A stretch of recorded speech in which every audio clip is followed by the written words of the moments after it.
We have students here almost every week, and I love this day in particular.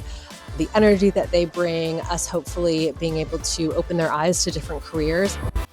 New York City students are spending the day learning robotics and meeting one-on-one with the people who work there. Very good opportunity to be able to be here and explore other people's career paths. Career Discovery Week is thanks to the Partnership for New York City.